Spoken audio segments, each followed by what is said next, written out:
Fala galera, seja bem-vindo a mais um episódio do Foodcast PMG, o podcast voltado para todo o setor do food service. Então você, dono de bares, restaurantes, cozinha industrial, pizzaria, hamburgueria, ou seja, todo o canal food service, preste bem atenção nesse episódio que nós temos aqui. Ulisses, fala pra gente. Primeiramente, seja bem-vindo, né, Ulisses? Faz tempo que você não aparece por aqui. É isso aí, Edilson. Muito obrigado mais uma vez por poder participar desse Foodcast PMG.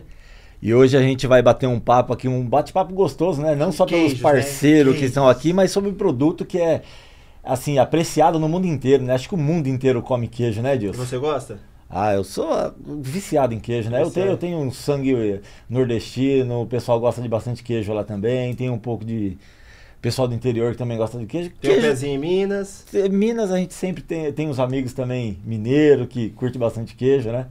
Poxa, e olha, eu também vou falar uma coisa, depois que eu comecei a trabalhar na PMG, comecei a gostar muito de apreciar queijo. mais tipos de queijo, né? Você acaba consumindo queijos diferentes, assim. Quando você começa a conhecer, você se apaixona, e hoje nós temos aqui uma indústria que com certeza tem produtos de excelência qualidade no mercado e vai nos ensinar muito. Conhecem bastante de queijo. Tá bom? Então, sejam bem-vindos. Vamos lá. Nosso grande amigo aqui, vou falar, é Marcos Madeiro. Tudo bem, Marcos? Tudo bem. Posso chamar de Marcos ou Madeiro? Como fica bom aí pra ti? Você preferir Madeiro? Madeiro, então... Como Marcos é conhecido, Madeiro, né? Madeiro? Né? Madeiro e o nosso grande amigo aqui, Estênio Veiga. Pode ser Estênio? Só de me chamar já tá bom, já. Só de chamar, só de bebida aqui já tá bom. Se me chamou, tá legal. É isso aí. Senhores, seja bem-vindo aí ao nosso episódio. Obrigado. Se apresente, fiquem à vontade. Essa mesa, essa casa hoje é de vocês. Madeiro começa, por gentileza. Okay. Obrigado pelo convite, muito obrigado. Um prazer estar aqui com vocês. Marcos Madeiro, sou diretor comercial da Granarolo, do Grupo Granarolo Brasil. Estou nesse ramo aí de queijos e frios há 27 anos. Ô louco, 27 anos, tem muita experiência aí, tem muita bagagem, né? Tem muito queijo feito nessa... E é um prazer falar de queijo, que eu gosto muito. Queijo e frios são assuntos que me fascinam e eu gosto muito de falar sobre esse assunto. Show de bola, 27 anos aí, tem muita experiência pra passar pra gente. E você, Estênio, tem 27 anos também ou 27 de anos idade, é a tua né? idade? De idade. Não é de idade, mas tá longe de ser 27 anos de indústria queijeira. Bom, meu nome é Estênio, eu sou gestor de trade marketing, inteligência de vendas. E, 3 anos no mercado aí de queijos, fascinado. Confesso que no início, fiquei com o pé atrás ali e tal, mas, depois, assim, de meses, tô conhecendo um produto aí que é um produto vivo, né? É diferente de qualquer outro produto no mercado, que de fato é um produto vivo, né? Então, o produto com 1 mês de vida é diferente do produto com 1 mês e meio, 2 meses, isso é fascinante, né? E o desafio nosso aí é justamente impulsionar vendas e ajudá-los a fazer com que a venda de vocês seja cada vez maior e melhor, né? Que são coisas diferentes, né? Fazer com que a venda aconteça de forma mais qualificada e maior, né? Ah, show. Bate, tu é gaúcho, né? Tem um sotaque, Gaúcho, é gaúcho. Porto Alegre. Com certeza trabalhou muito ali, tomando um vinhozinho, aí harmonizou com queijo, se apaixonou por queijo e hoje só com queijo. Exatamente. Acertei? Claro, lógico. O vinho do Rio Grande do Sul, ele está para o queijo de Minas e o queijo de São Paulo, né? Sem dúvida. Né? Olha que mistura, o vinho vinho e queijo, Exatamente. nada... Rio Grande do Sul, São Paulo e Minas. Que legal, que bacana. Bom. Fala um pouco pra gente sobre o Laticínios Iema, quantos anos no mercado. Hoje vocês fazem parte de um grupo, né? Granarolo. Então, a Iema, ela é uma empresa que tem mais de 50 anos. Ela se iniciou com imigrantes italianos, trouxe búfala no navio, trouxe para São Paulo, né? Para Minas e São Paulo, para produzir queijos de búfala. O Fior di Latte é um dos primeiros queijos que a Iema produziu, com leite de búfala. E depois de um tempo começou a produzir leite de vaca também, queijo com leite de vaca. E hoje produz queijos 100% búfala, 100% leite de vaca e mistos também. 50, tem um misto também. Agora, um dado importante que você acabou de falar, Madeira. Peraí, a Iema tem 50 anos. Mais de 50 anos. No mercado. E aí iniciou, porque aí os italianos trouxeram, os imigrantes trouxeram, e aí iniciaram a produção de leite de... Então, há quanto tempo, não sei se você tem esses números, há quantos anos está no mercado mussarela de búfala? Pois é, desde o início, foi o primeiro... E assim, ele sempre foi direcionado para o mercado do food, né? Para restaurantes. A IEMA, quando iniciou, ela não trabalhava quase com varejo, era sempre para o food service. Então hoje, isso foram longos anos, né, de desenvolvimento, assim, é uma linha... Hoje a gente tem mais de 300 itens entre importados e nacionais. A gente tem uma gama enorme de queijos para restauração, para food service. Você tem desde o leite do queijo mais básico, que é o Minas Frescal, a queijos Roquefort, queijos de alta gama, né? Com certeza o Fior di Latte, ele tem 50 anos. Mais de 50, aqui no Brasil. Que foi o primeiro que foi produzido, né? O Fior di Latte é aquela burrata, né? É do tamanho da burrata, só que sem o recheio. E sempre utilizando o leite de búfala e o leite de vaca, somente esse tipo de leite que é para o preparo de queijo ou não? Existem outros tipos de leite também para esse preparo? Não, a IEMA trabalha exclusivamente com leite de búfala e leite de vaca. Tem algumas formulações que a gente faz misto, né, 50-50. Outras formulações a gente usa exclusivamente leite de búfala. Os sabores são parecidos, são muito semelhantes. A pessoa tem que ter um paladar muito refinado e muito robusto assim, para entender essas diferenças que são bem pequenas. E qual que é o carro-chefe hoje dentro da IEMA? Qual o queijo que mais é consumido dentro da IEMA? A gente tem um produto... acho que o que a gente mais vende, o carro-chefe hoje, são as bolinhas mesmo, né? A cereja, o contínuo, o Fior di Latte também. Burrata, a gente, nos últimos anos, o consumo vem aumentando muito. Mas esses são os que a gente mais vende. Queijo azul, que são, né, o gorgonzola, a gente vende bastante também. E mofo branco. Esses são os que a gente mais vende. Aí já entra o brie, né? Que é o brie. O brie. E você gosta de burrata? É burrata ou burrata? Burrata. Burrata. Aqui é burrata. Se for na Itália, burrata. Burrata também. Você gosta? Eu gosto, né? Você fazer aqueles tomatinhos cereja confinado confit, né? Com uma burrata junto, colocar numa torrada, com uma boa cerveja, um bom vinho. Um bom amigo, uma roda de amigos, né? Porque assim, a burrata vem crescendo bastante nos últimos anos. Muito. Uma história que eu até comentei com vocês até antes, nem sabia o que era burrata. Não sabia. E comi a primeira vez, mas ela pura, não gostei, né? Porque são queijos frescos. Eu não gostei, porque eu comi ela pura. Só que quando entra nessa parte que o Ulisses falou, você começa a harmonizar, né? Harmonizar, aí as coisas mudam. Hoje eu falo que sou apaixonado por burrata. Hoje, pensando com a cabeça um pouco de trade, né? Tu tem que pensar sempre no consumidor final, né? Então, o que a gente tem hoje? A gente tem um consumo muito maior fit, né? Um consumo de salada, né? E, a principal barreira que o consumidor tem com relação ao consumo desse produto, da salada em si, é sabor, né? Pô, salada em si tem uma barreira de sabor, né? Pô, tem muita gente que não gosta, né? Então, o que tu pode incluir nessa salada para que essa salada fique mais gostosa, mais apetitosa? Fica até o gosto, é um baita produto, entendeu? A mozzarella de búfala, que um dos carro-chefes nossa é a nossa bag, né? Bag de mussarela de búfala. Cara, é um produtaço para quem justamente quer começar nesse tipo de dieta, né? E, obviamente, para quem é dono de restaurante, fazer as suas formulações, fazer as suas receitas com esses produtos faz com que essa barreira do consumidor reduza bastante, né? Entendeu, Edilson? Porque não tem aquele sabor, como você falou, que não tinha sabor. É para você harmonizar da forma que você quer. Qualquer tipo de receita que você faz com ele, cabe, né? Mas eu não conhecia você nessa época, não conhecia o Stênio. Então agora as coisas ficam mais simples, né? Fica mais simples. Aqui assim, gente, eu na cozinha sou um desastre. Eu sou um desastre. Então... Ele fala isso para não chamar a gente para ir na casa dele, tá? A nossa burrata, ela tem uma particularidade, porque como a gente tem a Granarolo, que é a proprietária, né, da IEMA, que é a maior empresa de laticínios da Itália, uma empresa renomada, a gente nos trouxe algumas tecnologias e tal. E a burrata original italiana, o recheio dela é com queijo que se chama stracciatella.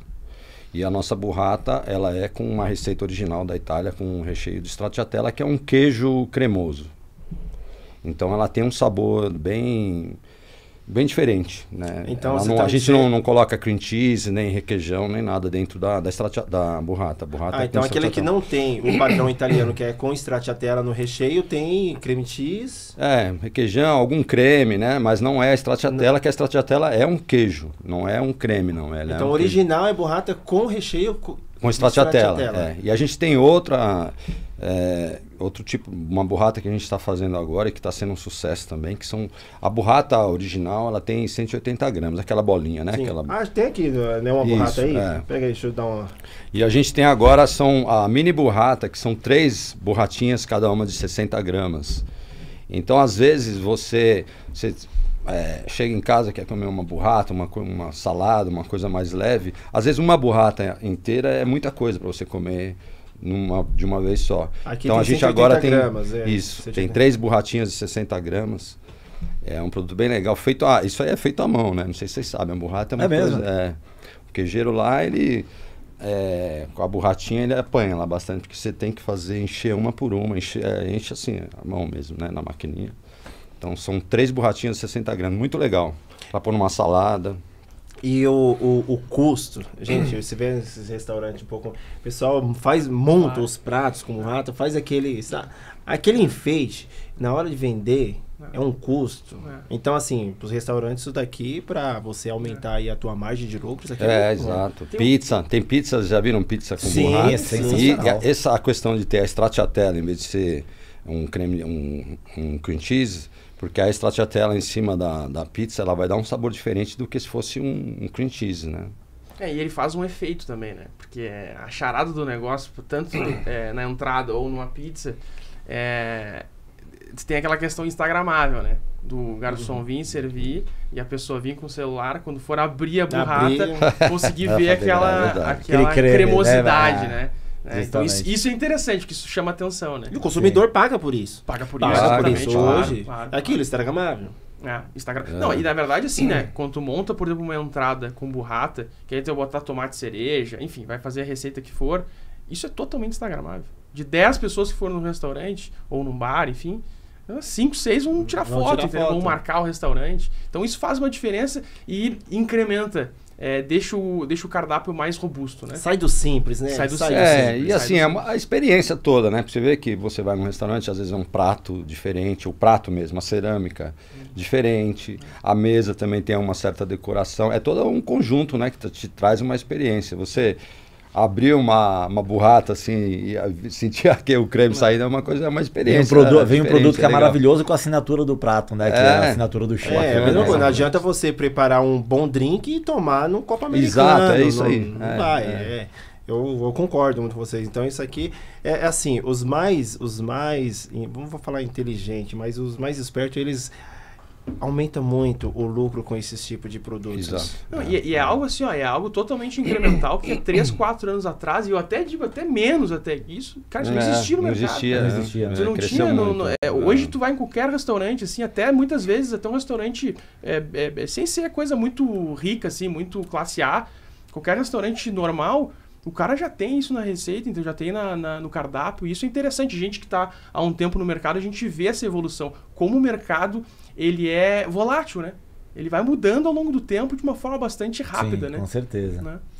E agora falando, até meio questão do mofo, porque aqui, vou até degustar, gente, tá aqui o queijo, vocês estão falando, vocês não comendo, eu vou comer. Isso aqui que queijo que é isso aqui? Eu conheço como gorgonzola, é isso?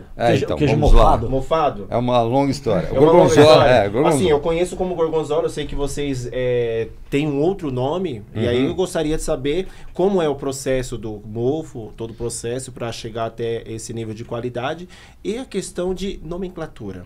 Exato, vamos lá. O gorgonzola é um queijo que inicialmente foi criado na região de Gorgonzola, na Itália. Ele é um queijo que é feito com chama Penicillium roquefort, que é esse azul, é esse fungo aí. E ele, o mundo inteiro começou a produzir. E aí, para se chamar Gorgonzola, você tem que fazer parte do consórcio Gorgonzola lá na Itália, que é a denominação de origem protegida. O famoso DOP. DOP. E aí o consórcio, de uns 2 anos para cá, ele proibiu qualquer outro produtor que não seja da região de Gorgonzola de colocar o nome Gorgonzola no queijo azul, né?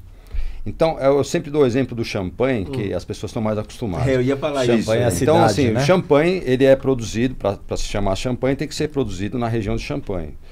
Se for produzir um vinho espumante, qualquer outra região do mundo, você vai chamar vinho espumante, na Espanha chama cava, em cada região tem o seu nome, mas não pode se chamar champanhe porque não é produzido lá. Para se chamar champanhe tem que ser produzido na região e fazer parte do consórcio, né? E esse consórcio, tanto no queijo como nos frios, ele fiscaliza para ver se está seguindo o padrão da região e tal. O Gorgonzola, ele para chamar, o consórcio autorizou chamar tipo Gorgonzola, para quem não produz lá. Só que o tipo Gorgonzola tem que ter o mesmo padrão do Gorgonzola de lá, que o maior diferencial é o tempo de maturação, que são 50 dias. A gente tem também, então para se chamar agora, a gente tem o queijo azul, a nomenclatura agora é queijo azul. O nosso é esse daí que você está comendo, é o Blue Intense, né? Que é um queijo azul com um sabor mais intenso. A gente tem o tipo Gorgonzola, que são 50 dias de maturação também. Agora, para o nosso mercado brasileiro, o de 50 dias de maturação não agrada muito, entendeu? Porque é um queijo mais forte. É mais picante, né, Madeno? Bem picante. Então, porque são quase 2 meses que ele fica lá maturando, o fungo vai se desenvolvendo. O que faz ele criar esse sabor forte é a maturação dele. É a maturação, né? Então, porque o queijo, de maneira geral, é um elemento vivo. Ele tem fermentos lácticos, ele tem várias leveduras e tal. Então, ele está sempre se desenvolvendo. Então, você pegar, com exceção dos queijos frescos e tal, que são mais básicos, mas queijos que tem maturação, se pegar um queijo com 1 semana, ele está de um jeito, com 15 dias ele está de outro jeito, daqui 1 mês ele está de outro jeito. Queijo mofo branco, queijo azul, todos eles, a maturação influencia bastante no sabor. E a questão do mofo, é isso? Mofo? Que mofo é o nome assim. Parece exato. Parece quando você faz o queijo e deixa ele lá estragando. Na hora que ele tiver estragado, parece que é uma coisa assim que faz mal, né? Mas por exemplo, Yakult, aquele lactobacillus lá, é uma bactéria que tem ali, né? E tal. Então, a gente no nosso organismo, a gente tem milhões de bactérias que são bactérias do bem, né? Mas é que o nome sempre assusta um pouco, né? Eu já tive degustações assim de falar esse queijo aqui com mofo branco e a pessoa tirar a boca. Mofo branco praticamente é o quê? É o brie, tem outros queijos? Tem várias denominações, né? Mas assim, o brie e o camembert são os mais famosos, são né? os mais famosos. É outra formulação. A harmonização dele também pode ser, apesar de ser forte, cabe em vários tipos de receita, né? É um tipo de queijo que você come numa receita doce, né? Com uma fruta, uma geleia. Sobremesa. A bebida é um vinho, é uma cerveja. Eu tava comendo muito na pizza também agora. Se a gente dividir em grandes grupos, eu posso usar tanto como tábuas, né? Que aí eu vou usar junto com algum outro item e com vinho, obviamente. E receita, né? Receita para fazer um risoto, uma massa, né? São grandes grupos. Aí dentro de cada grupo a gente tem diferenças, né? Então, no grupo de receitas, eu tenho sim risoto, massa, dentre outros, né? Saladas. Eu posso muito bem colocar, por exemplo, em quadradinhos o gorgonzola com uma salada, por exemplo, que a gente estava falando aqui da quebra de paradigma da salada. Sim. O gorgonzola ele vai dar mais sabor para aquele fazer uma massa com molho de tomate, a burrata e um pouco do gorgonzola e depois só joga a massa para ficar sensacional. Né? Ele com carne, não sei se vocês já comeram com carne, assim, colocar em cima da carne. Já, que é uma delícia. O gorgonzola com a carne. Queijo é um negócio, eu sou suspeito para falar, porque queijo é uma coisa... Eu sou assim, eu sou bem nordestino, eu gosto de algo muito temperado. Então, quando eu tinha aqueles molhos agridoce, eu não curtia muito. Só que aí eu olhava o queijo com molho agridoce, aquilo ali já... não é legal. Só que quando você começa a consumir, você vê que a harmonização é muito boa. Onde que você ia comer um queijo brie com geleia de pimenta ou qualquer geleia? Aquela mistura não me agradava. O teu preferido é o gorgonzola? Hoje, os queijos que eu mais gosto é o gorgonzola. Primeiramente, hoje eu gosto muito do gorgonzola. O brie, é lógico que você pode comer com geleia ou você pode ter ele em alguns produtos assados. Então eu prefiro assado. Mas o gorgonzola, pra mim, é o meu principal queijo. Lógico, tirando a mussarela, né? Que a mussarela a gente tá no dia a dia. Mas colocando esses queijos assim mais finos, eu gosto muito do gorgonzola. Eu também. Pra mim é o número 1. Número um. Mas no começo você ficou meio queijo mofado, esse gosto amargo, forte. Tem uma barreira. E talvez parta da indústria a gente talvez mudar um pouquinho as nomenclaturas para ser um pouco mais didático, né? Porque quando a gente fala mofo, dá uma certa, né, uma certa barreira, né? Então talvez caiba de nós mudar um pouquinho essas nomenclaturas e fazer com que a conversa com esse consumidor, ou com o dono de restaurante, dono de bar, dono de lanchonete, seja uma conversa mais aprazível, né? Melhor, né? É aquilo que o Madeiro disse, é um mofo do bem. Mofo do bem. É um mofo do bem, né? Senão o pessoal vai, vou comer o queijo mofado, vou deixar o meu na geladeira mofando. Não, é diferente. É diferente. Comprar mussarela, deixar mofando lá, vai virar um brie, né? Um gorgonzola. No início, quando a gente começou a trabalhar com queijo brie, muita gente tirava a casca para comer. Hoje em dia as pessoas já comem a casca. É que a casca é um pouco mais, tem um gosto tinha uma mais certa forte, versão, né? assim, a casca. Essa casca branca, parte né? branquinha, que é onde Isso, está o mofo, né? Não sei se da câmera consegue eu particularmente, para mim, o que eu mais gosto já é o brie. Eu já, diferente deles, né, que gosto do gorgonzola, eu gosto do brie. Você não é muito fã do gorgonzola? Não, eu adoro o gorgonzola, mas dentre os dois, eu prefiro mais o brie. Principalmente de manhã, no café da manhã, né? Você tomar um café da manhã junto com uma fruta, com uma geleia, assim, ele combina bastante também. Aqui a gente começou errado, que a gente começou do gorgonzola pro brie, né? Pro brie, aí perde um pouco o sabor do brie, né? Que a gente tava falando... Hoje de vocês não é gorgonzola, como que é o nome? O Blue Intense, esse que Blue Intense. Então, Blue justamente, para vocês consumidores da IEMA, tá? Então, quando você ouvir Blue Intense, é justamente o gorgonzola devido aí às informações que o Madeiro passou, que não pode utilizar a nomenclatura gorgonzola, né? Exato. Então, o Blue Intense hoje é o gorgonzola. Blue Door, que a gente tem a peça, que é o Blue Door, que a gente... o que mais pro food service a gente usa é o Blue Door. É isso aqui, ó. Pega pra gente, ele Cênio, tem uma maturação menor um pouco. É exatamente esse aqui, é esse isso? aí, É uma peça de quantos quilos? São 3 3 quilos. Que é justamente esse aqui que a gente acabou de degustar. Isso, 3,5 kg. Vocês têm ele de 3 quilos e tem a fração também? Temos. A fração tem 150 gramas. 150 gramas. Exatamente. Aí, Ulisses. É bom demais, né? O diferencial nosso, que você até comentou, que a gente às vezes tem o queijo gorgonzola, que às vezes se fica esfarelando um pouco, é a maturação, o tempo de maturação, não é maturação, é que o nosso gorgonzola, a gente adiciona mais creme do que... A gente tem mais creme no nosso gorgonzola. Ele é mais cremoso, você acabou de ver, né? Ele é bem cremoso, justamente ele isso. desmancha na boca. Eu já comi alguns que quando você põe na boca, ele é uma farinha. É como se fosse uma farinha. Então aquilo ali não me agrada. Agora, da forma que está aquele bem cremoso, aí a história muda. Exatamente. Então eu achava que pelo fato dele estar bem esfarelando ao consumir, era o tempo de maturação. Mas não, isso daí já é de fato na produção, os insumos que utilizam. Exato. E tem assim, uma outra fatura aí mais para quem trabalha na restauração mesmo. O que é esse que você fala que esfarela, um pouco às vezes ele é até mais barato, porque ele não tem tanto creme, porque o creme custa caro, né? O creme encarece. Mas, por outro lado, ele tem um rendimento melhor do que o outro, que é mais seco. Então, se você for colocar uma massa com um gorgonzola um pouco mais seco, você vai colocar uma quantidade. Colocar o nosso gorgonzola, você coloca uma quantidade menor, porque o rendimento é maior, entendeu? Então, essa questão do preço, você está pagando mais barato, mas vai ter que usar mais, não vale tanto a pena. Entendo. E você, como um bom baiano, Edilson, você falou do gorgonzola, você prefere um gorgonzola ou você prefere aquele queijo coalho que você nasceu comendo desde criança ali, né, na Bahia? Bom... Eu prefiro os dois, cara. Os dois, né? Os dois, Cada pergunta difícil, não dá. Os dois, estando os dois lá, é a melhor situação, São né? ocasiões de consumo diferentes. Diferentes, né? São ocasiões queijo igual vinho, né? Acho que não tem o certo, o errado, não tem o bom, certo e errado, justamente. Cada um é o que te agrada, né? É o que te agrada, é o que te agrada mais. É o que tiver na mesa na minha frente naquele momento, né, Edilson? Igual o Madeiro falou, o bom é aquilo que te agrada. Exato. Ah, mas você gosta do suave? Ok, você gosta do suave, o que te faz bem? Tudo bem, gosta do seco? Agora sim, eu tô vendo que esse prato aqui, ó. Gente, pode ficar à vontade aqui. Eu tô vendo aqui presunto Parma. Porque vocês disseram que a Grana Louro É Granarolo. Granarolo. Tem aí as marcas Iema, Dor, que aqui estão mais presentes aqui, certo? Certo. E aí eu tô vendo aqui o presunto Parma, é isso? Então, o presunto lá. Parma, porque tem aquela questão, né? Presunto Parma, é um presunto cru. Então, explica pra gente. Tá bom, vamos lá. Presunto.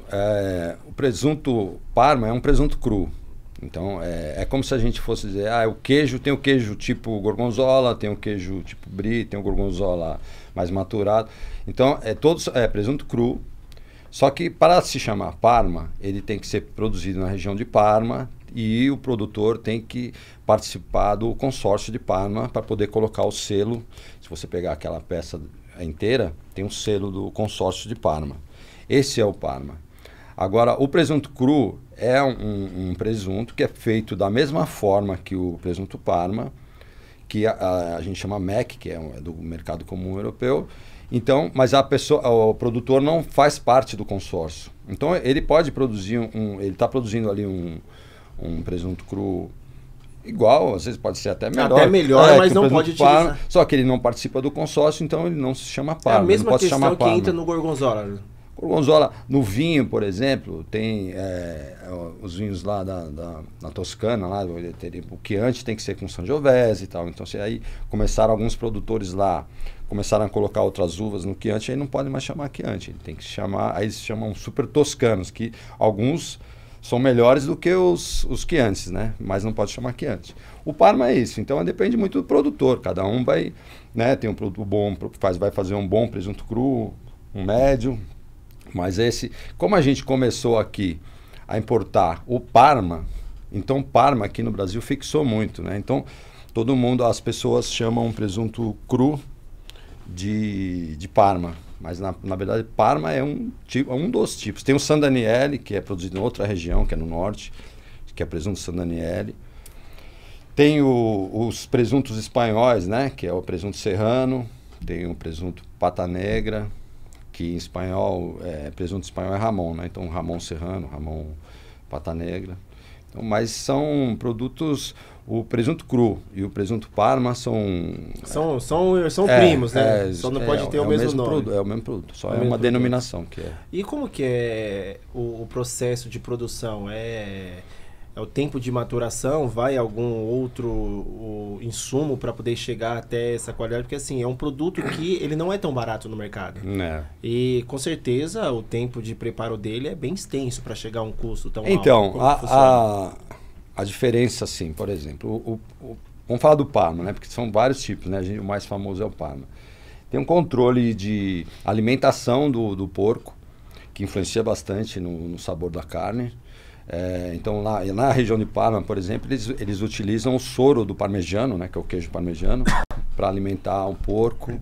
Tem a quantidade de gordura, então eles exigem que o porco tenha uma certa pesagem para poder pro abate, porque tem que ter aquela quantidade de gordura estabelecida.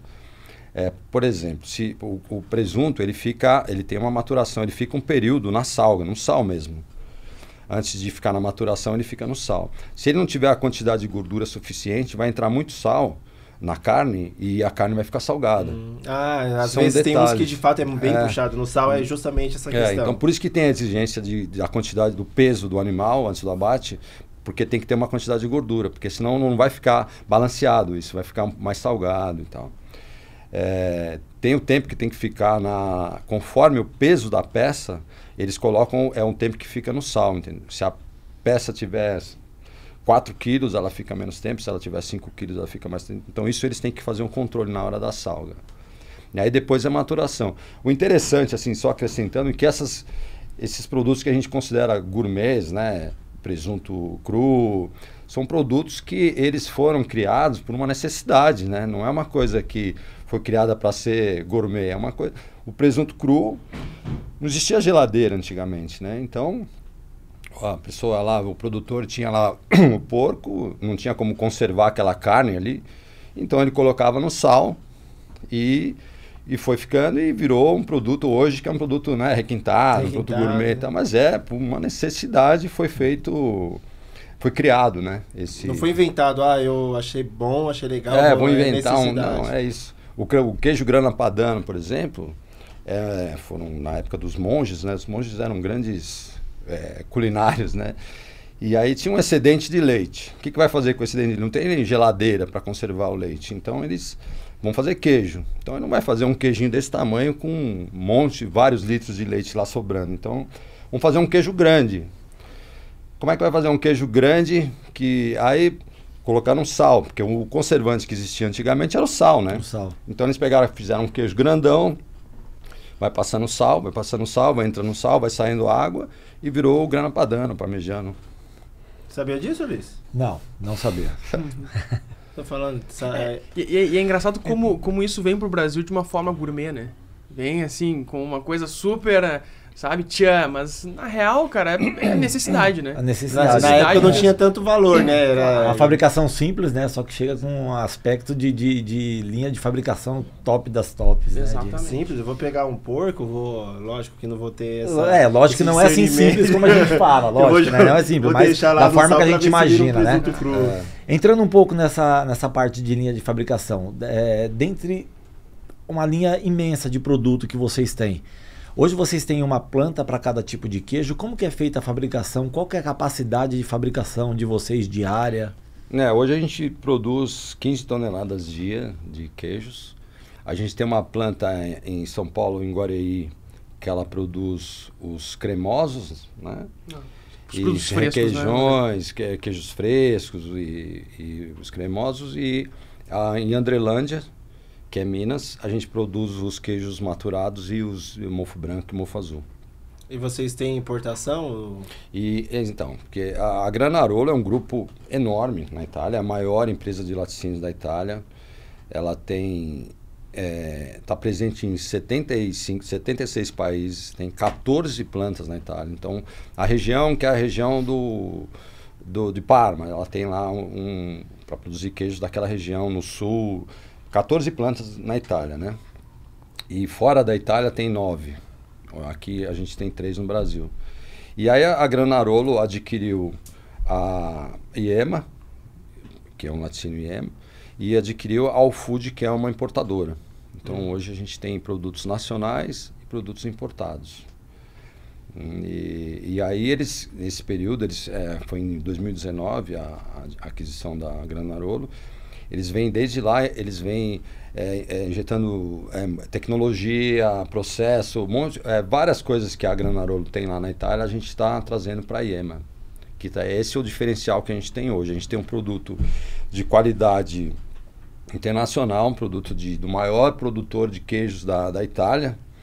Então tem toda essa tecnologia com preço competitivo para o nosso mercado. Então a gente tem hoje, pode-se dizer que a gente tem uma qualidade premium, com um preço competitivo no mercado.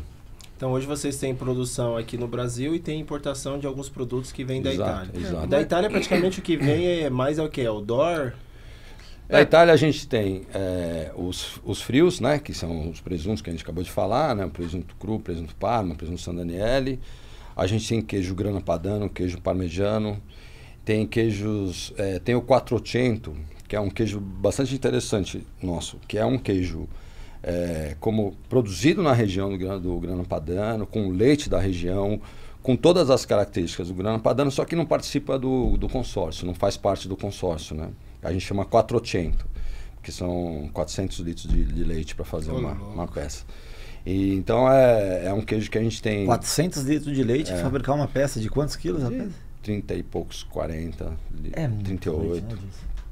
Por isso que o queijo ele não é barato, né? Não pode ser barato. Quando é barato demais, não está utilizando leite. E um fator que encarece nesses queijos, o grana padano, o parmegiano, por exemplo, é o tempo de maturação, né? Porque você fica ali com aquele montante de dinheiro ali por 10 meses, 12 meses, 20 meses parado ali, né? Você não sabe o que vai acontecer, né? Nesse período. E a inflação só engolindo. Você vai ter inflação, você vai ter um monte de coisa, você está com aquele dinheiro lá parado. Isso encarece, né? E o gado de leite é a fazenda de vocês também? Ou vocês compram o leite? Então, aqui no Brasil a gente compra o leite. E na Granarolo, eles têm lá... a Granarolo começou como uma cooperativa de leite. E aí eles começaram a produzir queijo com os leite de lá, né? Então, mas aqui no Brasil a gente compra o leite, a gente não tem... E sempre do mesmo lugar, né? Porque eu acho que, por exemplo, se você compra leite de vários lugares diferentes, acho que tem um tipo de ração que faz com que muda o sabor do leite, alguma coisa nesse Não, o leite sentido, a gente né? tem alguns produtores que a gente já tem fechado com eles, né? A gente vai lá, analisa o leite, a gente tem uma pessoa especializada em fazer isso. Então ela vai lá, conhece o produtor, visita as instalações, aí depois disso a gente faz várias análises, aí aprova o produtor. Então você fecha um contrato com aquele produtor e aí você tem, você vai me fornecer não sei quantos litros por mês, por dia, tal. E aí você compra com aquele produtor e aí mesmo já tendo feito essa homologação, essa aprovação, todo o leite que chega Tem uma nova análise. a análise de tudo que você imaginar, a gente analisa tudo para não ter nenhum tipo de problema. A gente tem certificações, a gente tem IFS, que é uma certificação mundial, NSS. A gente tem, como a gente faz marca própria para algumas redes, né? A gente tem a auditoria dessas empresas grandes, dessas redes de supermercado. Então a gente tem bastante preocupação com a nossa qualidade. Tem um departamento de qualidade, um em Andrelândia, um em Guareí e um aqui também em São Paulo. Bacana. E dentro do canal Food Service, onde que enquadra mais? Qual o tipo de estabelecimento que enquadra mais a linha de produtos da IEMA, da Adora? Hoje, praticamente todo tipo de estabelecimento food service a gente atende, né? Então, depende muito do tipo de produto que a gente está falando, né? Quando a gente fala, por exemplo, de um produto mais fresco, a gente está falando de um restaurante que vai, enfim, produzir diversos tipos de receita. Mas eu não tenho dúvida de que tanto a nossa linha para varejo quanto a linha para food é uma linha hoje muito mais bem preparada do que nós tínhamos anteriormente. Então a gente vem evoluindo bastante e entregando muito mais valor aí para os donos, né, dos estabelecimentos, né? Seja ele restaurante, bar, padaria, o que for, né? E aquela dona de casa que vai assistir a gente agora vai ficar com água na boca. Se ela quiser encontrar no supermercado, ela encontra o produto de vocês em qualquer tipo de rede de supermercado? Vai encontrar. Hoje a gente está presente em quase todas as redes nacionais, regionais. A gente tem assim uma distribuição muito grande. A gente tem queijos no Amazonas, no extremo sul, no extremo norte. A gente está no Brasil inteiro. A gente está presente em todos os estados. E no food service o food service tem um produto para restauração, né, que é o que é usado lá dentro da cozinha. E a gente tem aquelas mesas que tem de queijos, né? A gente tem churrascarias e restaurantes que tem queijo Gouda, tem queijo Gruyère, tem queijo Gorgonzola, queijo Brie, que eles colocam lá na mesa, né? Para a pessoa se servir, né? Ao serviço. Então, hoje a gente tem, como eu disse, queijo do mais básico, que é o queijo Minas Frescal, que lá na Itália chama Prima Sale, que é um queijo que não tem muitos fermentos lácticos, não tem nada, é um queijo com sal, é o queijinho lá, tirou o soro, colocou o sal, é o queijinho mais básico. Leite com sal sem soro, virou queijo. E até o queijo mais com vários fermentos, com receitas super complicadas lá, que o queijeiro, a gente tem uma coisa boa nossa que a gente inova muito, a gente está sempre criando novos queijos, né? Então a gente fala para os nossos queijeiros, a gente quer um queijo assim, assim, aí ele vai lá e às vezes a gente fica 2 anos para conseguir chegar num queijo do jeito que a gente gostaria que ficasse. Mas vocês praticamente trabalham aí a necessidade do consumidor para poder fazer analisa a necessidade para poder fazer um lançamento, um produto novo. E vocês podem ter certeza que vocês tiverem, por exemplo, uma sugestão, por exemplo, para entregar para nós, a gente sem dúvida nenhuma a gente vai fazer a curadoria. Essa versatilidade, sabe? De falar, olha, eu gostaria de um queijo, sei lá, me fala a característica que você gostaria, a gente desenvolve. E com tanta invenção, assim, tantas novas receitas, qual a quantidade de queijo que vocês têm em linha hoje? De queijos, eu acho que deve ter uns 300, 200 e pouco. A gente deve estar com 250, 280 esse caos. É muito queijo. E aí a gente vai para uns 100, 80, 100 de frios. E vocês tinham eu não sei se vocês ainda têm linha, nem sei se tem na PMG, porque vocês têm o Minas Frescal, e tinha um que ele era praticamente a mesma embalagem bem parecida, que ele era o light, eu esqueci o nome desse. Linha leve. Linha leve. O que a gente tem agora, que acabamos de lançar, esse ano a gente lançou já, no final do ano pra cá, 40 itens, 40 queijos diferentes. E tem um que a gente acabou de lançar que é bem interessante também, que é um blend, que a gente tem, é um queijo Minas Frescal, só que ele tem metade leite de vaca, metade leite de búfala. A gente chama de blend. De blend. É bem legal. bacana. A diferença é justamente a mistura que forma o blend, mas aqui o leite de búfala, ele tem, além do sabor um pouco diferente, ele tem características diferentes de proteína, de gordura e tal, com o queijo de vaca, do leite de vaca, né? Agora, em relação até, já que você falando na questão de produtos, tem embalagens, vocês têm embalagens que é voltado para o food. Isso. E a embalagem que é mais na parte do varejo. Isso. Os produtos são os mesmos, só muda a embalagem ou tem alguma diferença em relação a cada produto? Não, é que a IEMA, ela se iniciou focada no mercado food service e hoje a nossa marca para o food service é a IEMA. Alguns produtos da linha DOR são diferentes, mas esses produtos que a gente usa para a linha IEMA são, por exemplo, Minas Frescal, IEMA, o que mais que a gente tem? Provolone, IEMA. Provolone também é um produto que eu gostaria de destacar, que o nosso Provolone, ele não é com a defumação, não é química, né? Não é aquela saborizado, né? É defumação com madeira mesmo. A gente ainda tem lá um defumador, põe um queijinho lá e deixa defumando com a madeira para ficar com esse gosto de defumado, né? Sem dúvida nenhuma, a gente tem a preocupação com o food, é justamente a preocupação de entregar uma embalagem que o chefe de cozinha, ele vai ter uma facilidade ali para operar, né? Então, a maior parte dos produtos, a formulação para o varejo e para o food é a mesma. Mas, assim, a embalagem precisa ser diferenciada para garantir praticidade para quem está operando, né? Então, essa praticidade para o chefe de cozinha é algo que a gente pensa fortemente na hora de produzir um produto, né? Esse é o exemplo. Pega, por gentileza, esse presunto. Esse aqui a gente está falando de um produto que é um produto 100% voltado para o varejo. E aqui a gente está falando de um produto muito voltado para o food service. Aí o desembolso já faz toda a diferença. Fica menor, né? Porque aqui eu deveria utilizar 5 embalagens para fazer, né? Aqui você está 500 gramas com uma embalagem só, então o desembolso é menor. Aqui 80 gramas e aqui é de 500 gramas. E aqui ele já vem em tiras. Mascarpone, a gente tem baldinho, mascarpone.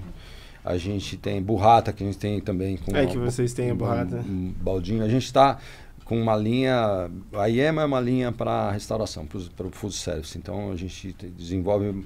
O grande diferencial é a embalagem. Então, hoje a IEMA, ela, até mesmo a pergunta que o Ulisses tinha feito, você pode ter os produtos IEMA numa hamburgueria, numa pizzaria, no restaurante. Quer dizer, vai depender muito da idealização do transformador. Exatamente. Não tem... qualquer restaurante, qualquer estabelecimento que utilize queijo, a gente vai ter um queijo que ele utilize. Não tem como. A gente tem, como eu disse, 200 e poucos tipos de queijo. Não existe nenhum queijo que a gente não vai ter. Já veio alguma ideia de elaborar alguma receita aí, Edilson, passar para eles, para ver o que... A minha ideia é chamar meu amigo Ulisses, que tem mais ideias para elaborar do que eu. Eu posso ajudar a executar a receita no preparo final. Agora, para chegar na receita de um queijo... Aí é difícil.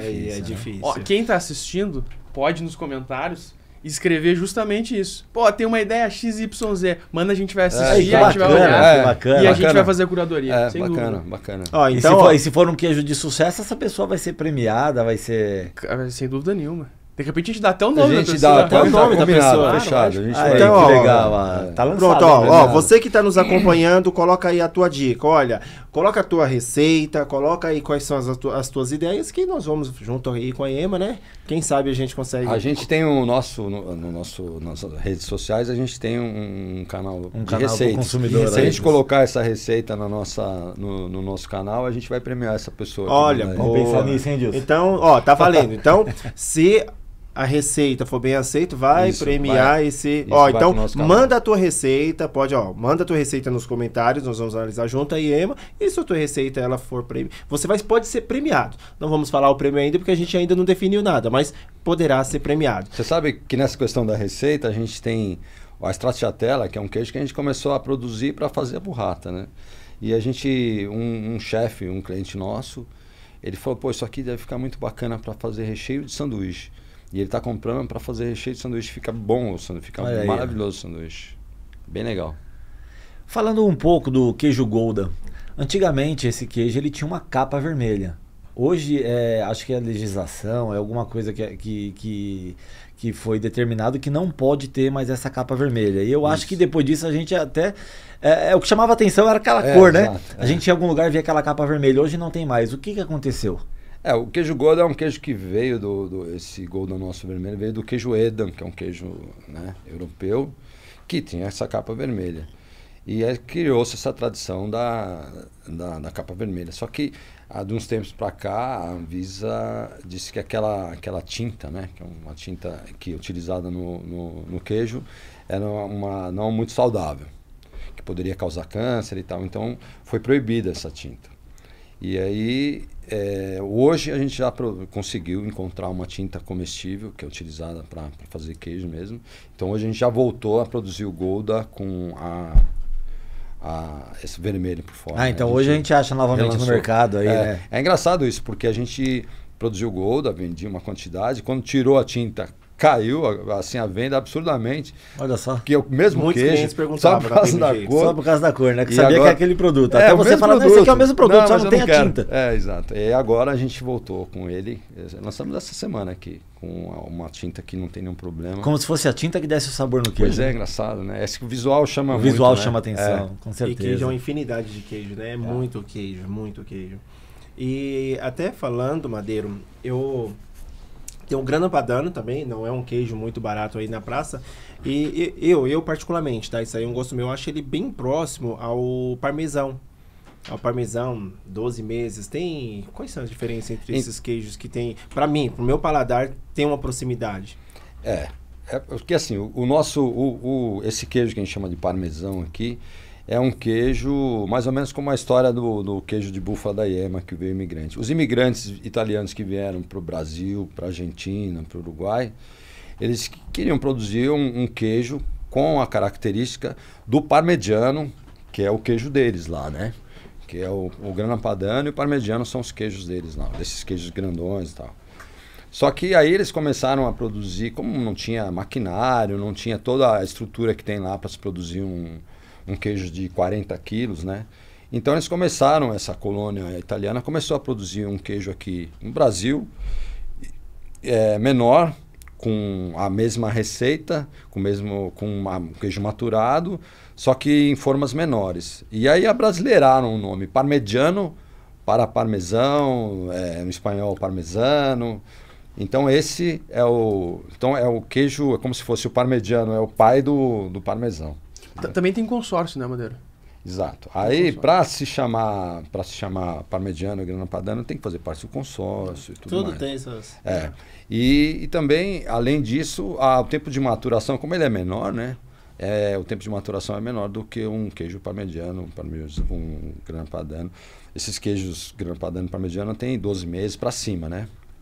Um parmesão tem 8 meses, dependendo do produtor, né? O ideal são 8 meses. E o que diferencia esse tempo de maturação nesses queijos duros, né?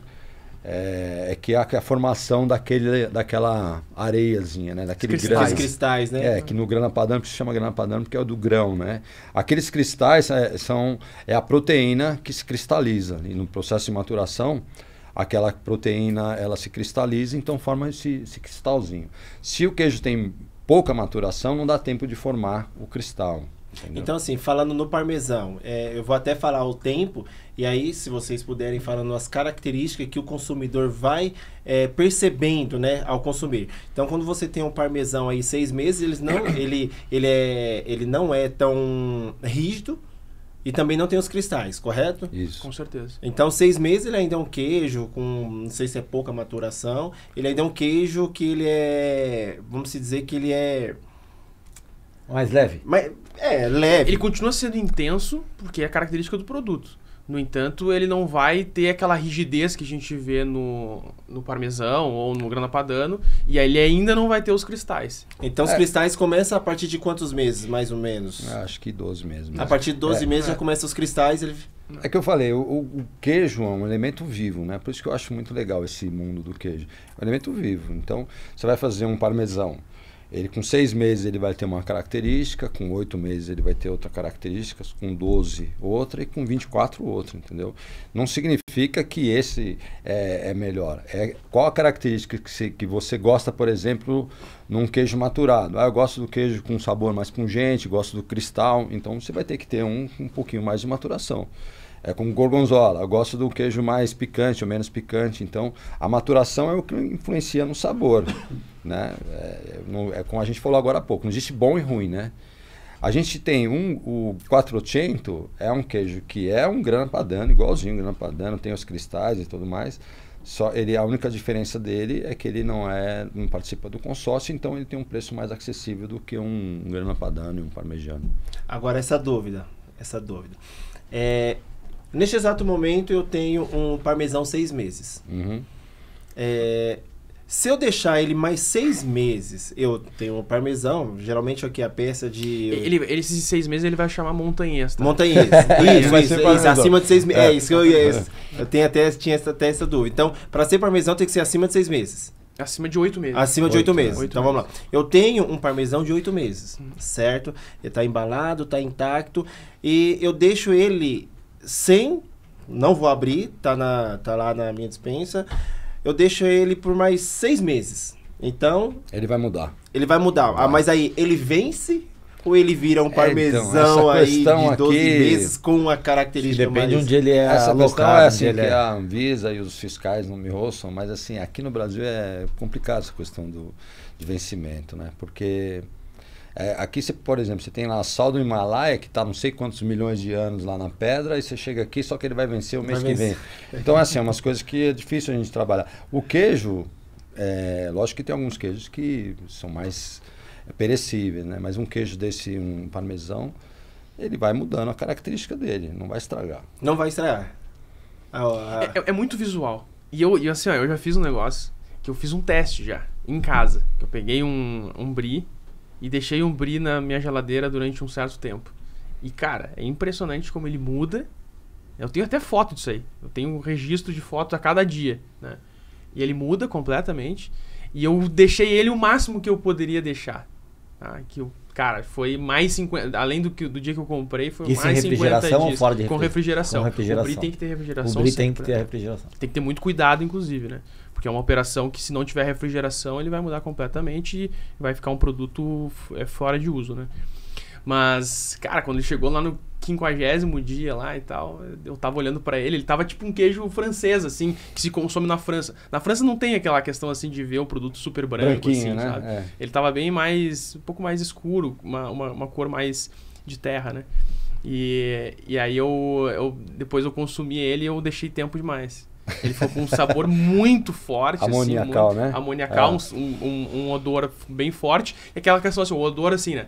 Tu deixa ele um pouquinho fora da embalagem, ele já perde aquele odor tão característico, né? Ele fica com um odor mais neutro, mais normal. Mas não significa que está estragado. Não. É que uma coisa também que é importante ressaltar é que essa maturação, por exemplo, de 12 meses de um queijo Grana Padano, ele tem controle de temperatura, de umidade, né? Não é uma coisa assim, deixa lá na prateleira e ele tem... Deixar ele lá para ver se vira um gorgonzola. Não, ele tem que ter um controle de temperatura. Por exemplo, se deixar um queijo no calor, ele não vai maturar, ele vai estragar. Né? Ele vai estragar.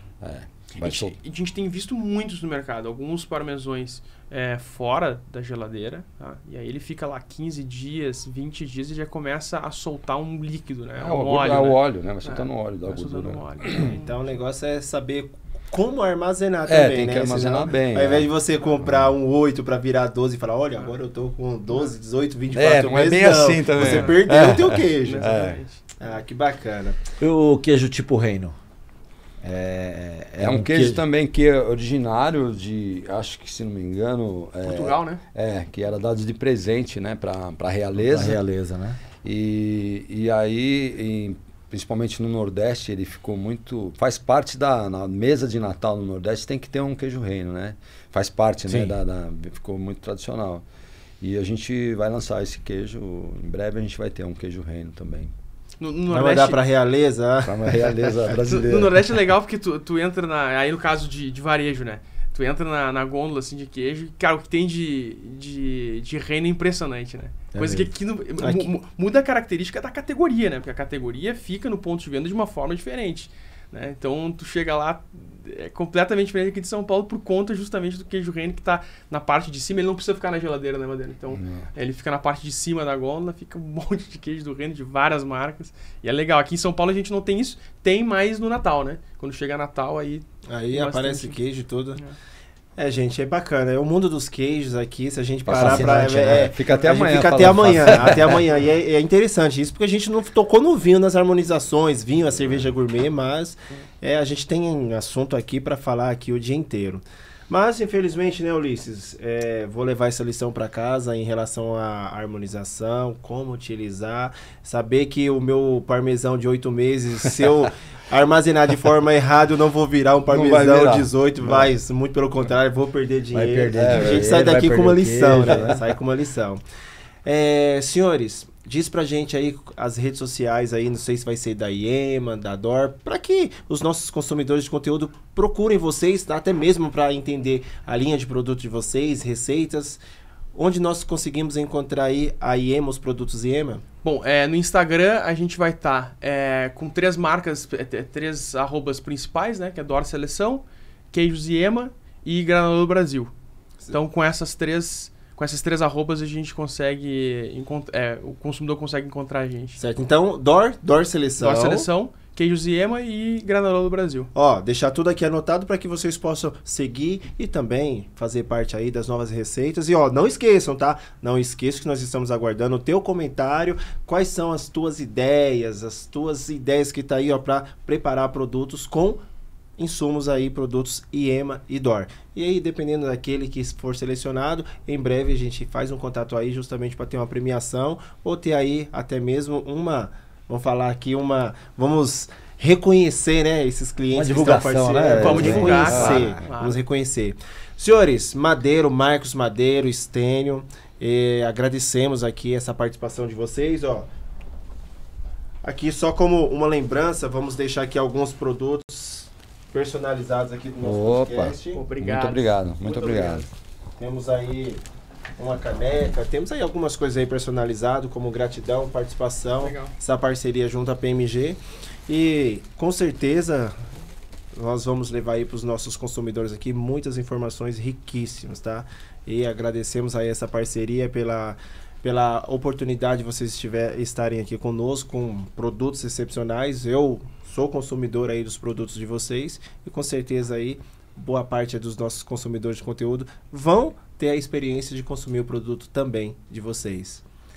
É isso aí. Obrigado pelo bate-papo, obrigado pelos ensinamentos, pela degustação, pela parceria da IEMA junto à PMG. E conte com a gente aí para tudo que tiver ao nosso alcance. Eu que agradeço. Maravilha. Gente, siga, compartilha, @PMG Atacadista, tanto no Instagram, tanto também no YouTube. Então, mais uma vez agradecemos aos nossos patrocinadores também, Moinho Globo, que tem aí, traz pra gente aí uma gama riquíssima aí de farinha Venturelli. Nós temos aqui vocês também, Queijos IEMA, com os produtos DOR, com os produtos IEMA e outros produtos. A J Macedo, que está conosco também, com toda a marca aí, todos os produtos da Petit Bon. Ok? E o Laticínios Tirolês também. Então a gente está repleto aqui de grandes marcas, grandes empresas com produtos de excelência e qualidade. Tá bom? Fiquem com Deus, forte abraço, até o próximo episódio. Tchau, tchau.